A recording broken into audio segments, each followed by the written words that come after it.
Nagsimula na yata. Ah, Nagsimula na. sige lang, sige lang.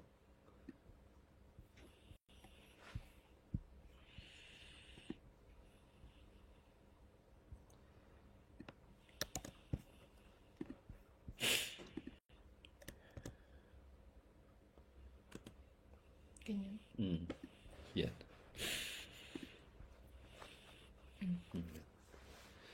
Ito na yung ganang hapon sa lahat. Ito, pagbabalik ko muli.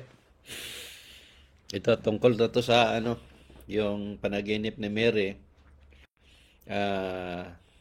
Ngayong araw na to, July 6, 2021. Na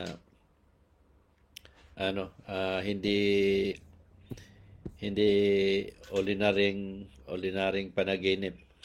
Yan sabi ko na mensahe ng Diyos yun na dumaan kay Mary. So, ito yung mensahe. Magandang umaga. Sana yun?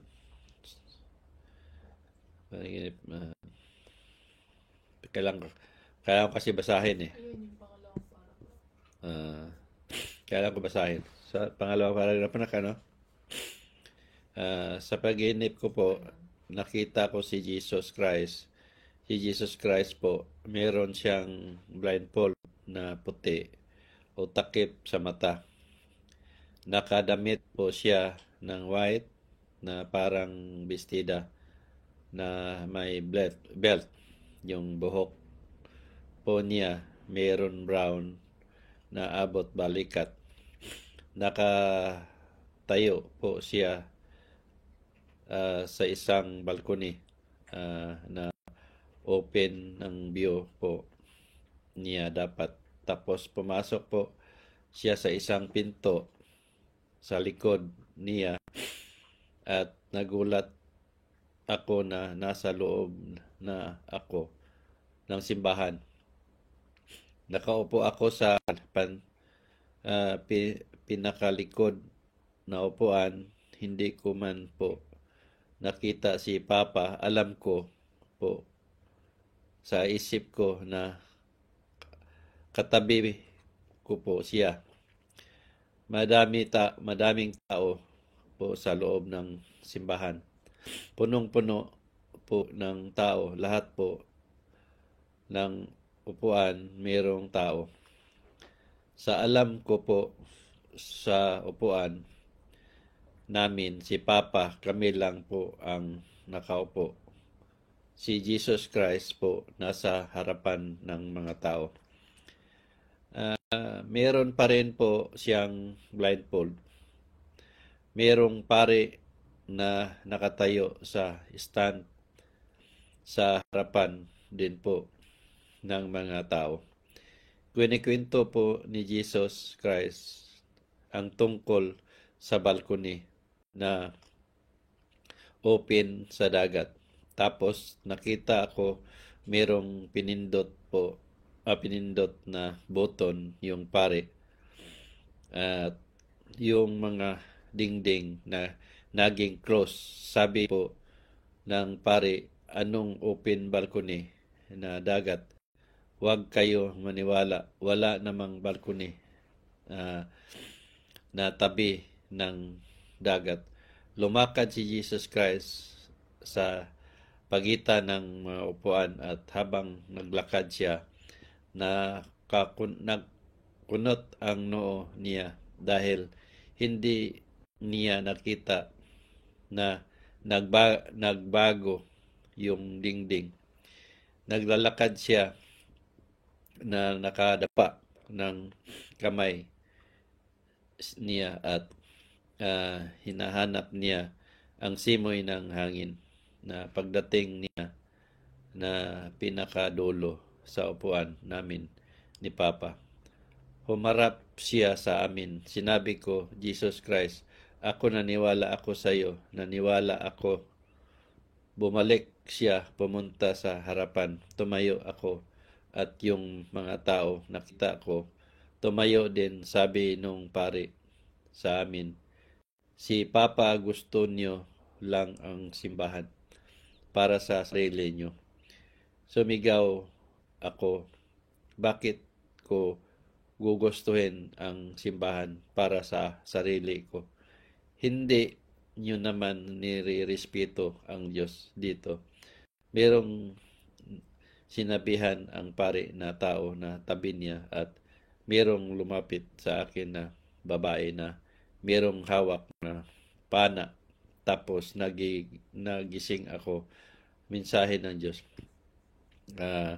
Yun yung ang haba nun. Ang haba nito. Kailangan himay-himay natin ito.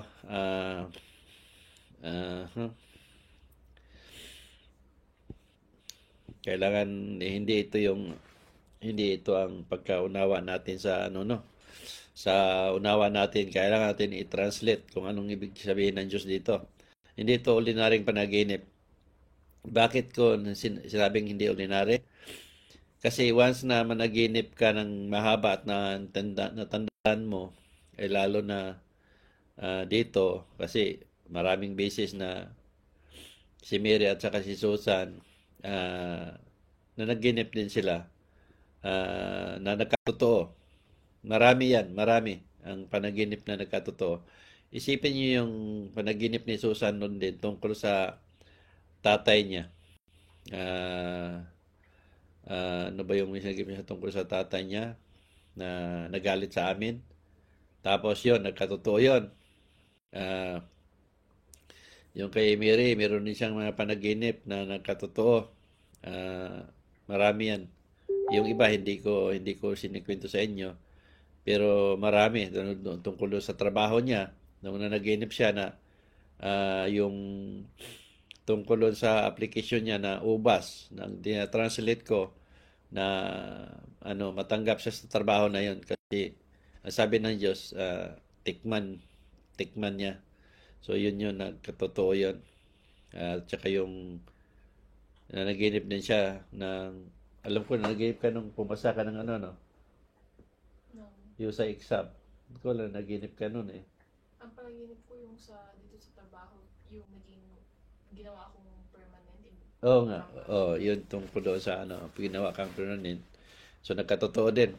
So marami siyang panaginip. Hindi ko lang po sa mga dito sa Facebook. So yun yung sinasabi ko sa inyo na nandun din sa Bible yan na kung ang pamilya ay ginamit ng Diyos, meron din nakaka-receive ng mensahe ng Diyos ang nasasakupan sa pamilya. So, ito, ipaliwanag ko sa inyo, dahan-dahan para maunawaan natin. Yung unang paragraph na sinabi din nga dito na nakita ni Mary si Jesus Christ sa naka-blindfold na nakatip yung mata, yung describe niya ang buhok, nakita na siya nga si Jesus Christ. Yun din yung unang nakita ko noon na sinalubong ako ni Jesus Christ nung sinabi niya sa akin na nandito ka na pala. Alam mo ba kung ano nangyari? Yun yung describe ni Mary dito, ganun din ang suot niya noon. Na nakaputi na parang bestida at mahaba ang buhok. Itong ganito. Ang nasa ko yan mga live, sa mga sinusulat. So, ganun. Ilang beses na nagpakita sa akin na ganito. Itong sinasabi niya dito, na naka-blindfold siya, na pumasok siya sa simbahan. Ibig sabihin ng Diyos doon na ang simbahan, hindi niya ito pinag-utos. Ibig sabihin naka-blindfold, hindi niya ito nakikita, hindi niya ito naririnig kasi hindi naman niya ipinag-utos itong simbahan na ang tao ay magtatag. Ang pangunawa ko doon kasi sa yung simbahan na yung sinasabi nila doon sa Bible na magtatag ng simbahan, ang ibig sabihin ng Diyos doon na ang tao magkaroon ng pagsamba, ah, yung pagsamba, yung sambahin ang gusto ng Diyos, yung mga mabuting mga bagay, mga magandang mga gawain na habang nabubuhay ang tao. Yun yung simbahin natin ang Diyos at ang mga bagay na gusto ng Diyos, na gusto niya sa tao, yun yung sambahin natin, hindi yung magtatag ang tao ng simbahan. Ngayon, yun nga sabi ko na ang tao madaling mag-twist kasi natutungan ang tao na gumawa ng maghanap ng pira gamit ang salita at pangalan ng Diyos. Yun yung naka-blindfold siya na hindi niya nakikita at hindi niya naririnig. Siyempre, pag naka-blindfold ka, automatic yan, wala kang makita. Yun yung ibig sabihin niya doon. Ngayon, description niya yan, buhok, tapos, yan, punta tayo. Yung sinasabi niya dito na nakatayo siya sa isang balcony na open, ito yung pananaw ba? Yun yung pananaw ng Diyos doon sa mga tao na sana mamulat ang tao sa katotohanan, maliwanagan ang tao doon sa maling akala na tama ang paniniwalang namulatan nila. Yun yung di ba pag umaga pumunta tayo sa balkonahe, tumingin tayo sa paligid, mayroon tayong maisip na magagandang mga panawin na maliwanagan ang mga natin, pag-iisip o pangunawa. Yun yung ibig sabihin ng balkone, na sana ang tao mapag-isip-isip, maliwanagan, maunawaan nila ang ipinarating ko na utos ng Diyos ito. Ito yung ibig sabihin doon, yung sa balkone. Ngayon, yung dagat, balcony na open ang view po niya dagat, tapos pumasok po siya sa isang pinto. Itong dagat na sali dito, ito yung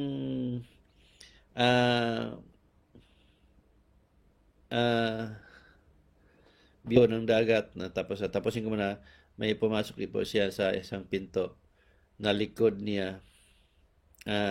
Yan, dagat-dagatan, ibig sabihin malayo dapat ang pananaw, buksan ng tao ang puso't isipan para maunawaan ang lahat ang ipinarating ko na mensahe niya.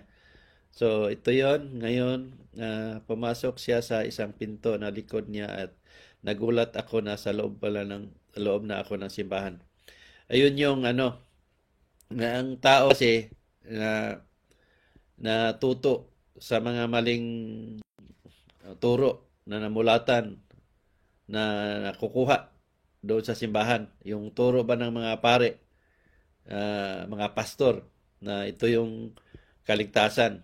Pero sa katotohanan, hindi yun ang kaligtasan at hindi nakikita at naririnig ng Diyos. Yun nga sinasabi nga ng Diyos sa mensahe, di ba? Na hindi lahat ng gumagamit sa salita ko at pangalan ko ay akin sila. Aking nakikita, aking naririnig, o aking iligtas, o anuman. Lahat ng akin naangkop doon. Yun yung lagi ko sinasabi. Tapos,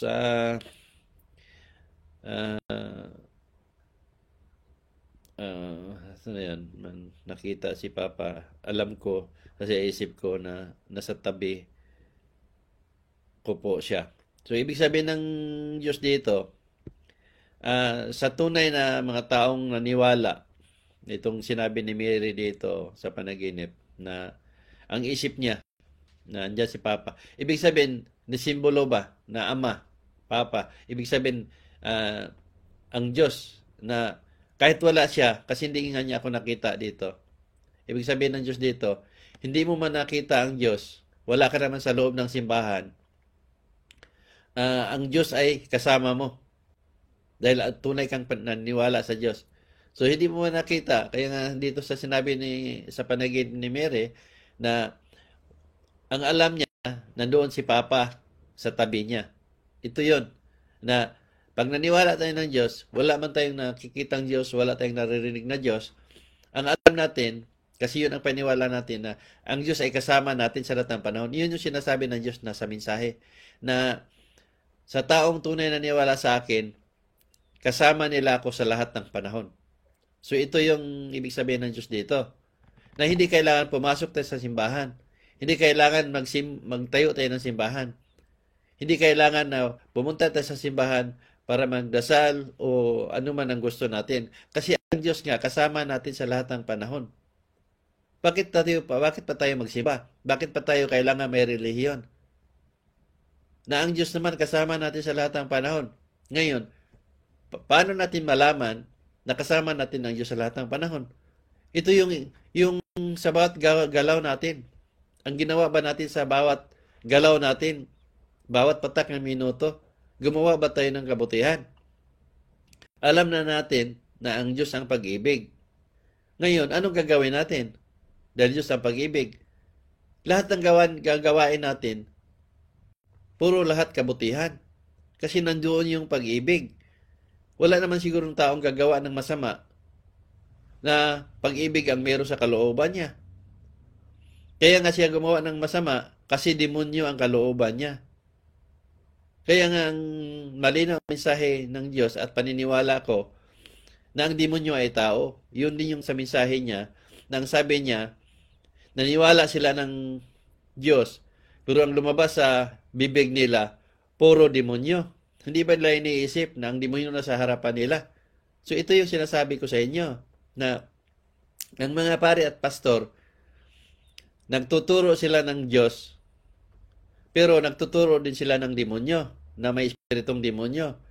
Pero, hindi nila iniisip na ang demonyo sa harapan nila. Ibig sabihin, yung mga pari at pastor o membro, itong mga tao na to, ito yung demonyo, tayo mismo. Kung gumawa tayo ng masama, nalabag sa kautusan ng Diyos o kalooban ng Diyos, idemonyo tayo. Pero dahil naniwala tayo ng Diyos, ang meron tayo sa kalooban, pag-ibig. Kaya hindi tayo gagawa ng kalokohan, hindi tayo gagawa ng nakakasama sa kapwa, hindi tayo manglilinlang, hindi tayo mapanglamang sa kapwa. Kasi pag-ibig nga meron tayo eh. So pag ginawa ng tao to, may Diyos ang sarili niya. Dahil may Diyos, o di kasama niya ang Diyos sa lahat ng panahon. Katulad ng sinasabi ko sa inyo, sa noon pa na maliit pa ako, o di ko naman alam na tama bang paniniwala ko, na pag merong maliit na bagay, sinasabi ko, Miss Friend, ibigay mo na sa akin to. Miss Friend, ipakita mo na kasi nagmadali ako. Hindi ko naman alam na tama na pala yun eh. Basta ang alam ko, na ang Diyos palagi kong kasama. Kaya gumawa ako ng kabutihan. Tinuturing ko siyang isang tunay na kaibigan. Kaya lumabas lang ito lahat nung sinabi niya sa akin na ikaw ang tunay na niwala sa akin na si Jesus Christ. Kaya number 1 kita sa napili ko. Ngayon, hindi na natin pwedeng ipagkaila na hindi totoo na nakausap ko ang Diyos. Kasi nung sinabi niya, bigyan kita ng power of mind, ang power of mind mo to is powerful, makita ka ng parating, makita ka ng sana ng tao, boses mo makapagaling, nangyari lahat ito eh. Madami ang mga patunay na back up ng Diyos. Yung nasa likod kami ng simbahan, na nasa upuan, yun yung ibig sabihin ng Diyos dito sa panaginip ni Mary. Na nasa likod, ibig sabihin, back up.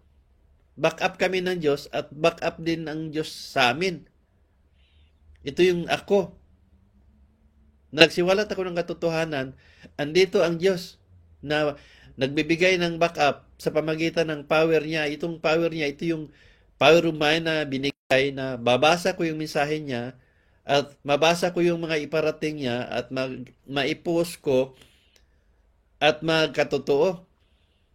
Ito yung sinasabi, tinuturo sa simbahan na Diyos lang ang nakakaalam. Ngayon, dahil Diyos ang nakakaalam, totoo na kausap ko ang Diyos. Kasi kasalanan ng tao, pag sinabi makasalanan ka, sinasabi ninyo, ano ka? Diyos lang nakakaalam, Diyos lang nakakita. Ngayon nakakita ko ng kasalanan. Sasabihin ninyo, false prophet ako. O demonyo. Hindi naman tinuturo yan ng mga pari, di ba? So yun ang ano. So itapusin na itong ipatuloy natin yung sinasabi dito na tayo siya sa isang balkone kasi mahaba kasi ito yung pinto na nagulat ako sa loob para ako simbahan, nakaupo, yun, nasa likod kami. Yun yung sinasabi ko, nasa likod, sa likuran. So, hindi ko po naman nakita si Papa. Ito yung pinaliwanag ko, na hindi man niya ako nakita. Ibig sabihin, ng Diyos doon, yung pinaliwanag ko na hindi kailangan magsimba tayo, hindi kailangan magtatag tayo ng reliyon, hindi tayo kailangan pumasok tayo sa simbahan kasi ang Diyos kasama natin sa lahat ng panahon. Ito yung mensahe dito. So, sa katabi ko siya na yan ang sinabi ko. So madaming tao po sa loob ng simbahan. Yun ang mga tao na buong akala nila na ang Diyos ay nasa simbahan. Kaya doon nagtambak sila sa simbahan. Ngayon, pag nagkaroon naman sila ng mga problema, nagkaroon ng sakit, anong ginagawa? Aksidente, hindi naman sila pupunta ng simbahan Intimano sa oras na yun, nasa loob sila ng bahay. May Panginoon, pagalingin mo ko. Panginoon, tulungan mo ko. Dapat, doon kayo pumunta sa simbahan, doon na kayo magsasabi. Kasi doon naman sinusabi ng pare at pastor ninyo Kailan kayo magsimba kasi doon kayo makipag-usap sa Diyos. Ngayon, walang saktong turo kasi pag nandoon kayo sa bahay ninyo, may problema kayo, o na-aksidente kayo sa daan, doon naman kayo sumigaw, Panginoon, tulungan mo ako. Dapat, ma-aksidente ka na, tika, punta mo na ako ng simbahan kasi hingi ako ng tulong sa Diyos. Di ba? Kung hindi ba, ano tawag ko sa mga pare ninyo? Matino. Mga inutil ang pag-iisip nila. Mga pastor ninyo, mga inutil. Yung mga turo nila na yan. Isipin nga ninyo, mabuti. Kung tama ba yan? Di ba yan mga komede, mga patawang turo? So yun. Nagtatag sila ng simbahan para sa pera. Ipamulat nila na doon kayo magsimba para pupunta kayo doon sa simbahan kasi doon sila mangulikta. Ano gagawin nila? Kayong mga miyembro, bahay-bahayin nila. Kukunin yung mga pera ninyo na 10% na ipinamulat nila na hindi pa kayo nagtrabaho, may kaparte na sila. Di ba? Natural, magtayo sila ng simbahan at sabihin nila na kailangan ng Diyos na dito ang Diyos sa simbahan para doon kayo makipag-usap.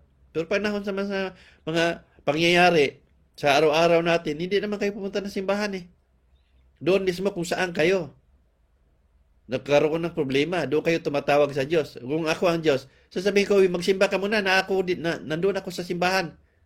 Di ba? Kung hindi ba mga ingot ang mga pare ninyo, mga tanga, inutil na pag-iisip ng mga pastor at pare ninyo. Sige pastor, pare, harap ka sa akin. Ako mismo magsasabi sa iyo sa harapan. Paliwanag ninyo kung paano yung turo ninyo. Pinagluluko ninyo ang mga tao. May Diyos bang pagkakitaan ninyo? Kahit kailan, hindi ko paniniwala na ang Diyos ang pagkakitaan. Dahil ang Diyos ang tagapagligtas. Tagapaglikha. Tapos ngayon, pagkakitaan. Pangalan ninyo, ibigay sa akin pagkakitaan ko kung anong maramdaman ninyo. Kaya ito, ipinagtanggol ko ang Diyos. Wala akong takot. Ginawa to. Dahil alam ko, tama ang paniniwala ko. At yun ang sinabi ng Diyos. Manggamot ka at mangaral. Tatlo lang kailangan sa tao. Pagbabago, pagsisi at lubos sa paniniwala. Ngayon, hindi nyo kayo paniwalaan. Then, patuloy kayo sa inyo. Dahil lahat tayo mamatay. Kaya nilaan ng Diyos ang impyerno para sa mga tao sumaway sa kautusan niya. Nilaan niya ang paraiso para sa mga taong sumunod sa kagustuhan niya. Malaya tayo. Ito yung binagkaloob ng Diyos sa atin ng kalayaan. Malaya tayong mamili. Saan ang gusto ninyo? Sa impyerno? Sige, gumawa. Ipatuloy ninyo ang kasamaan ninyo. Gusto niyo ng paraiso? Pagkaroon kayo ng pagbabago, pagsisilubos na paniniwala, bago pa ang huling araw ninyo. Ganon ang Diyos magmahal sa tao. Binigyan tayo ng kalayaan. Pero ang kalayaan na yan, mayroong katumbas, apoy o paraiso. Ganon lang, kasimple. Ang Diyos hindi niya hinawakan ang kalooban ng tao. Kung hawak niya ang kalooban ng tao, lahat na tayo naging mabuti. Dahil ayaw ng Diyos ng masama. Wala nang mamatay tao, wala nang manluloko, wala nang manlilinlang.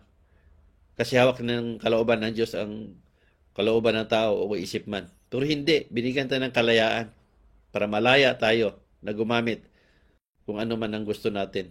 Pero sa kalayaan na yan, may katumbas yan na sa atin na kung saan tayo gusto. Yun ang pag-ibig ng Diyos. Ang Diyos pwedeng magpatawad, pwedeng hindi. Pwedeng magbigay, pwedeng hindi. Naunawaan ninyo, mga pare at pastor, mga tanga. Ganun kayo. Gumagamit ako ng salitang tanga, sasabihin naman ninyo, iyon ba ginamit ng Diyos?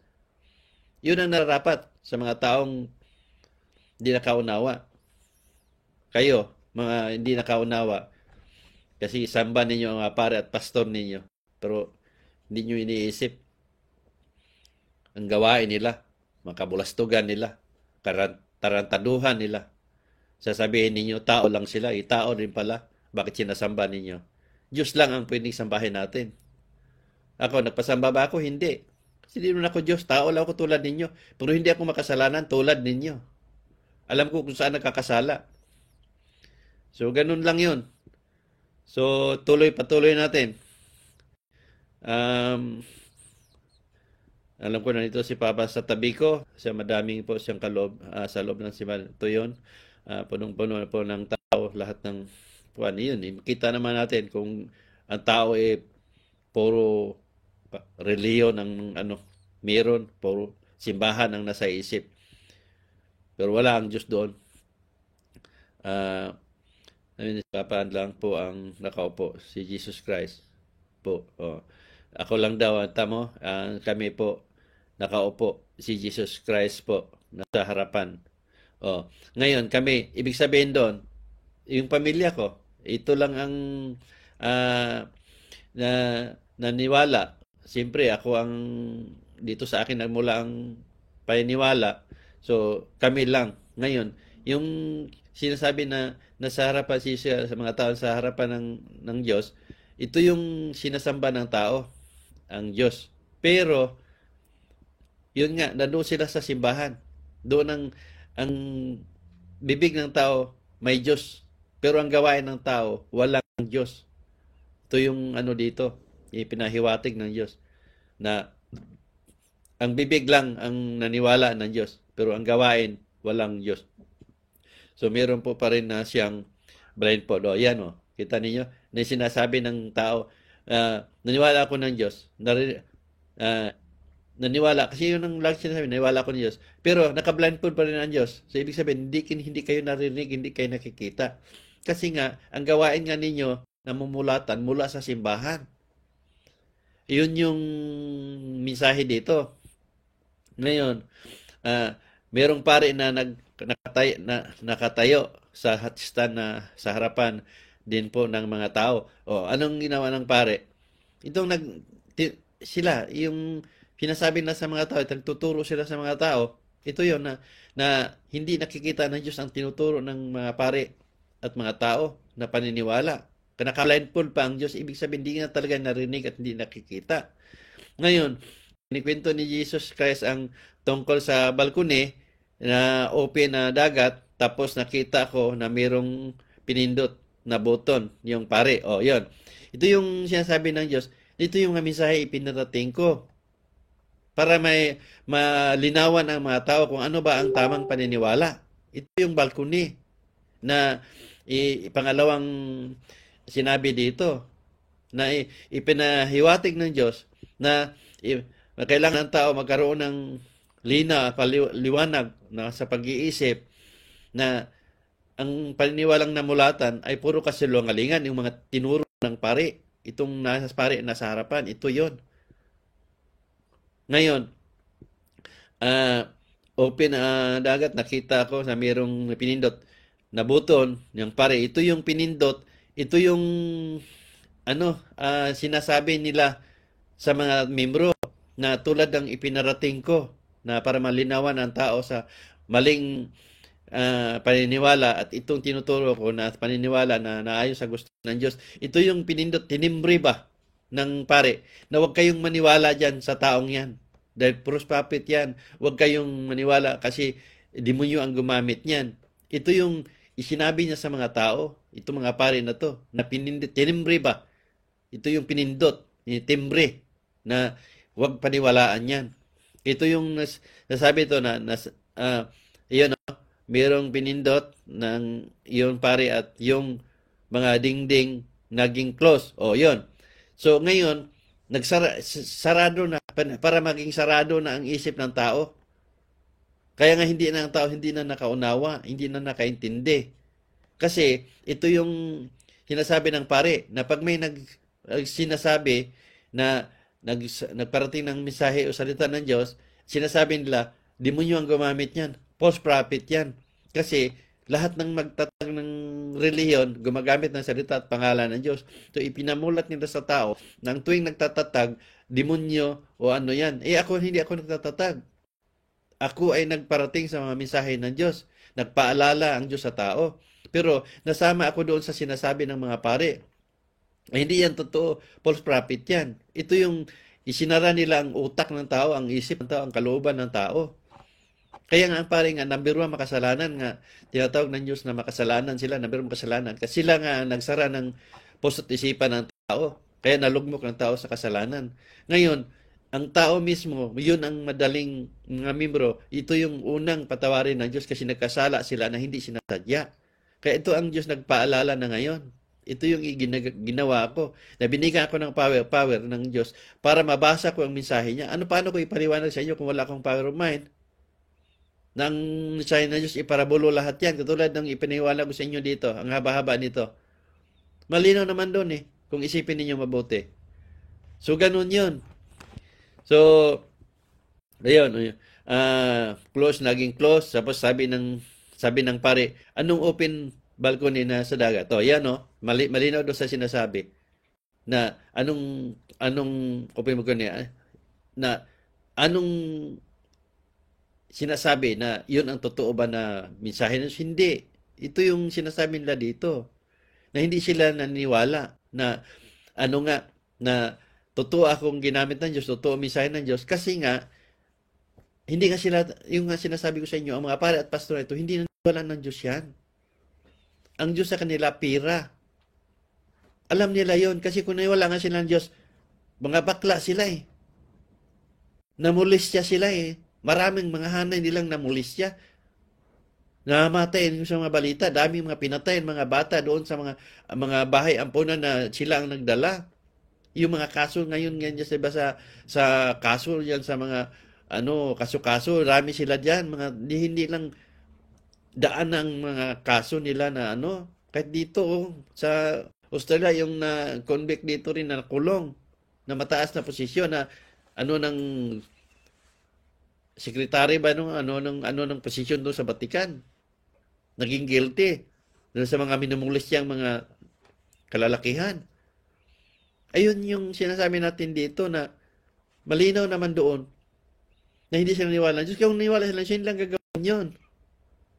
Yung mga daan-daang batang na pinatay, nilibing na lang nila, yung maraming buto sa Vatican, Di ba? Ngayon, kung may Diyos ito, sinutusan ng Diyos ito gagawin. Kung naniwala ng Diyos to, hindi ito nila gagawin. Hindi pwedeng sabihin natin na hindi lahat ng pare na masama. Walang isang paring gagawa ng masama kasi nagpakilala silang ginamit sila ng Diyos. Ito yung ng tao na hindi talaga nag-isip ng tama. Kitang-kita na ang garantaduhan, kadumal-dumal na ginawa. Anong sinasabi ng tao? False, yan? Fake news yan. Tao lang yan ka nakasala. Tapos ikaw naman mismo nagsabi noon, nagsamba sa kanya, tao lang pala sila, di pininulaan mong ginamit ng Diyos. na wala namang kayang gawin. Gumawa namang kataraduhan. Ako, meron ba akong mga nirep? Meron ba akong monolistya? Meron ba akong record na magnanakaw? Meron akong mga record na pamatay? O ano man? Nakagilap kayo kung meron ba ako. Di ba? Makikita natin kung ano man ang tunay kong pagkatao. Sabi ninyo, nangulikta ko ng pera sa mga tao. Nakrusada daw ako sa bugo. Nangulikta daw ako ng... Saan ngulikta? Pinakain ko daw ng mga tao. Saan daw ako kukuha ng pera? Siyempre, nagpakahirap ako magtrabaho para matustusan ko yung pinag-utos ng Diyos. Pero hindi ako nangulikta ng pera sa mga tao kasi hindi ko paniniwala. Kaya nga sabi ko nga sa inyo, kung sabihin ng Diyos, makulikta ako ng pera sa mga tao o magtatag mo ng reliyon, sa ako mismo sasabihin ko sa kanya, kunin mo na ako. Kaya hindi ko gawin yan. Lagi kong sinasabi yan. Kasi hindi ko paniniwala na ang Diyos ay pagkakitaan. Ang Diyos mahalin na walang kapalit. So yun, naging close, sabi ng pare, anong open balcony yan? Huwag mong maniwala sa namang balcony na tabi ng dagat. Lumakad si Jesus Christ sa pamagitan ng mga upuan. Ito yon, lumakad, ibig sabihin, ito yung ginawa ko ngayon na nagpaalala itong mga misahe ng Diyos na ipinarating ko sa mga tao, lahat ng simbahan o anumang reliyon. Ito ipinaral ko. Sabi ng Diyos, manggamot ka at mangaral. Ito yon mga misahe ng Diyos na ipinarating ko para maunawaan ninyo at magkaroon kayo ng pagbabago, pagsisir, tubos na paniniwala, pero hindi nyo kayang paniwalaan. Iyon ang ibig sabihin ng Diyos dito. Ko na nakakunot ang noo niya. Ibig sabihin, nalungkot siya. Kasi hindi kayang paniwalaan ng tao itong ipinarating ko. Kayo ba malungkot? Anong nangyari sa ninyo? Noo o sa mukha? Nakakunot. Kasi malungkot kayo. Ganun ang Diyos. Nalulungkot na siya sa tao. Kasi ang tao naniwala na sa ng simbahan. Kahit mayroon ng pinakita ang Diyos ng mga himala, malinaw na nandyan, na power ang Diyos ng kumilos, pero hindi maunawaan. Kasi sarado na nga ang mga puso't isipan ng tao kasi dahil sa turo ng pare. Yun lahat na yan nandoon sa mensahe ng Diyos na nandito sa panaginip ni Mary. Iyon yung sinasabi dito. Na kahit anong gawing paliwanag natin, wala na ang tao. Nalugmok na sa kasamaan. Dahil hindi na binubuksan. Pasarado na. Hindi na binubuksan ang puso't isipan. So yun, kaunot niya dahil hindi na niya nakita ang ang nagbago. Hindi na niya mapatamasa. Wala na siyang maasahan na ang tao magkaroon ng pagbabago, pagsisisi at sa paniniwala. Kasi sarado na nga ang dingding, nagbago yung dingding. Kasi sarado nga ang dingding. May pagitan na, hindi na ang tao, hindi na doon sa balcony, mangkatingin sana at maunawaan, maliwanagan, kasi maliwanag, maaliwalas, na nandun ka nakatayo sa balcony, makita mo na maganda ng pag-iisip mo na kung ano man yung nakakabuti, wala na. Kasi sarado na nga eh. Sinara na ng tao ang puso at isipan. Ito yun. Kung nakaunawa kayo, hindi nyo maunawaan to eh, kahit kayo. Hindi nyo maunawaan yan. Pero ako, may paliwanag ko yan, husto. So yun, lumakad siya, nagdingding. So naglakad siya na nakadapa yung kamay. Yun, anong sabi niya? Wala na. Nakadapa na ang kamay. Kung baga, wala na tayong magawa. Kasi ang tao talaga, hindi na nag-isip ng tama. So yun.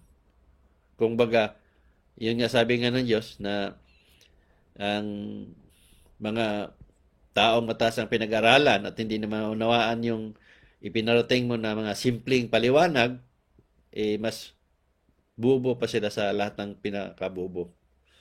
Ayun yun. Na ang Diyos, nalungkot na. So, kung nahanap niya ang simoy ng hangin, ayan yung pinapangarap ng Diyos na maligtas tayo.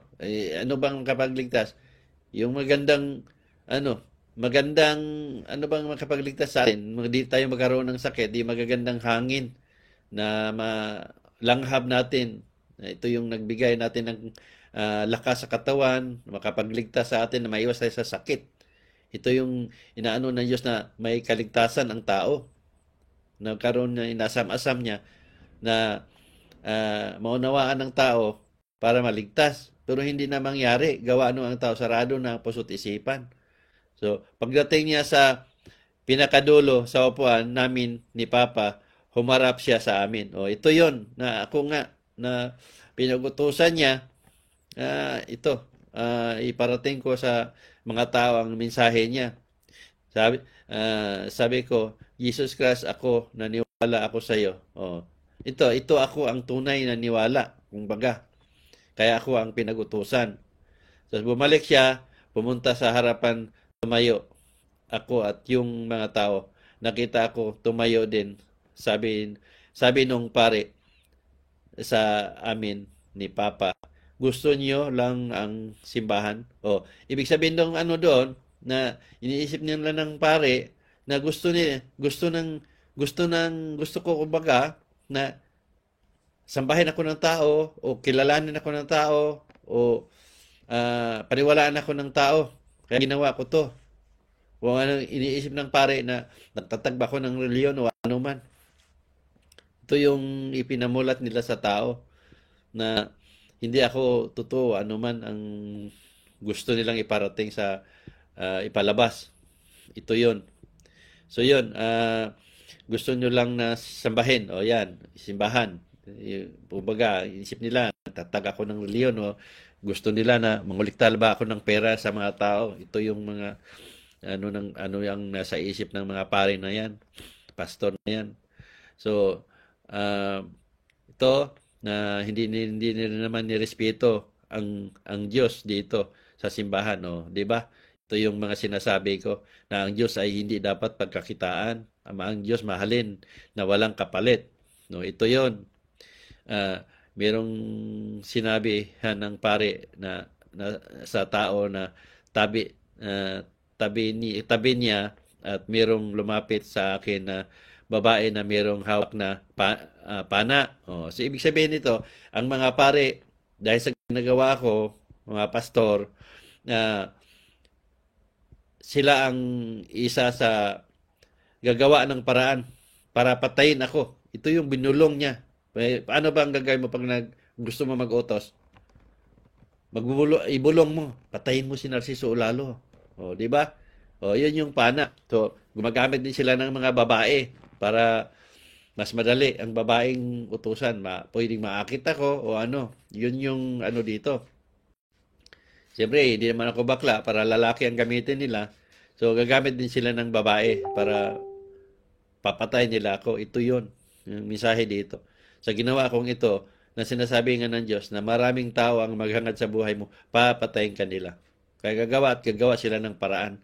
So, itong sinabi ng Diyos dito, ang mga pare at pastor gagawa ng paraan talaga na mag-uutos sila para ipapatay ako. Ito yung sa huli na ito, na sinasabi ng Diyos. Sa gagawin mong ito, maraming tao ang maghangad sa buhay mo, papatayin ka nila. So ito yun, malinaw dito. Kumpleto itong panaginip ni Mary na to. Kumpleto ito. So yun,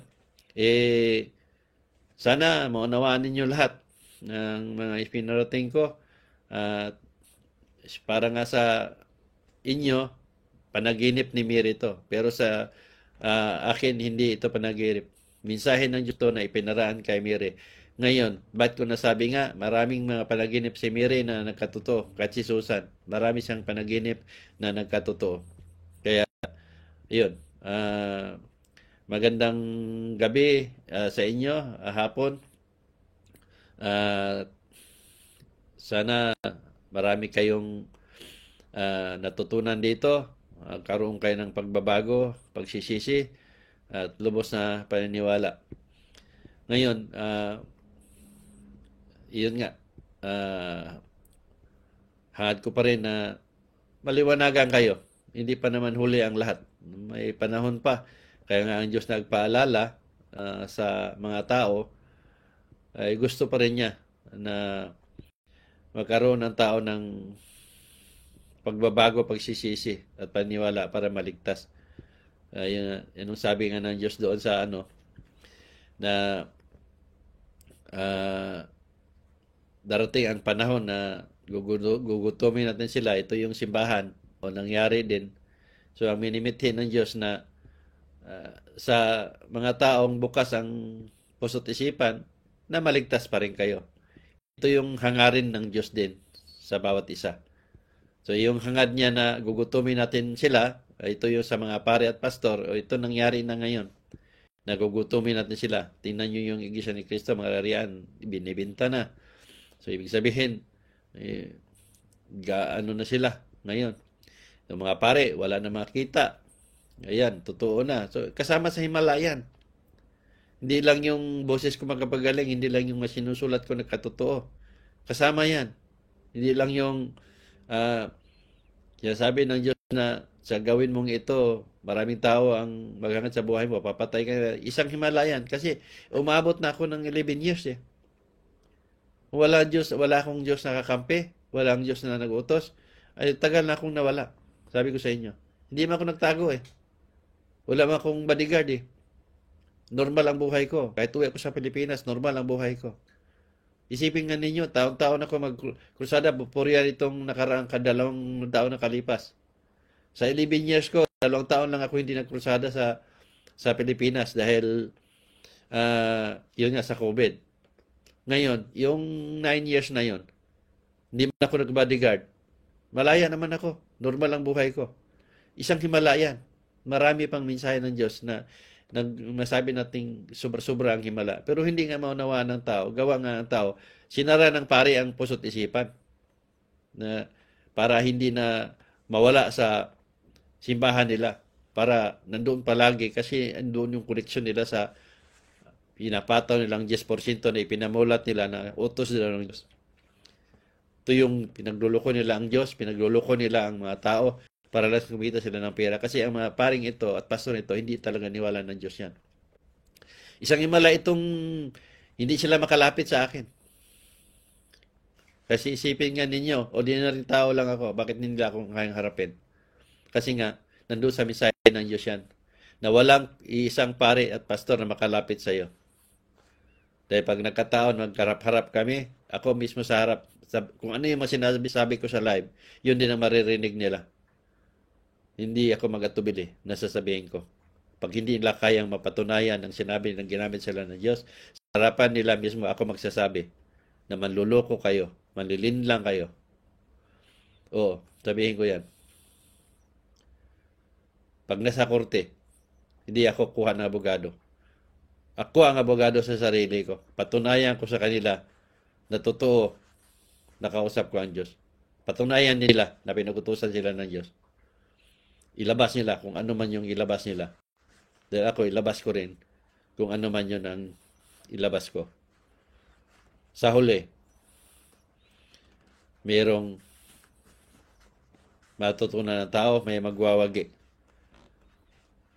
Para ang tao magkaroon ng pagbabago, pagsisisi at lubos na paniniwala. So hanggang dito na lang. Magandang hapon lahat. Sa lahat. And God bless. And more power.